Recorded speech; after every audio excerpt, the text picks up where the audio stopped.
Pag-uwi ng aking ama, siya ay pulang-pula. Napadaan sa may kantuhan at siya'y nakipag-inuman.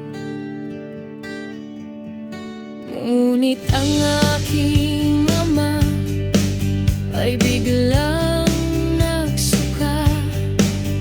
Nasermonan, nadagukan, nasampigan ng isa. Napahawak sa ulo ang kamay at sabi ay di nagtatagay. Mapakwadro, Mano Alfonso at pulutan na liempo.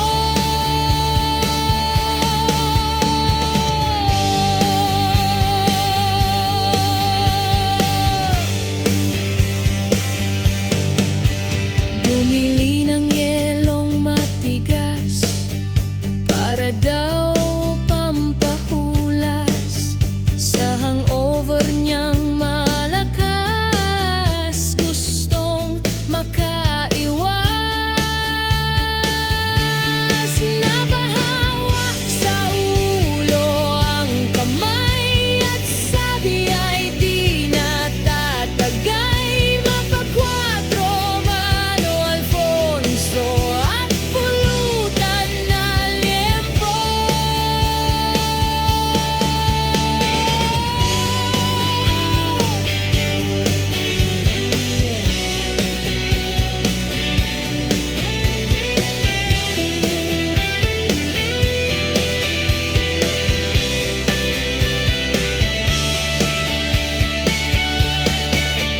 Pambili ng bigas at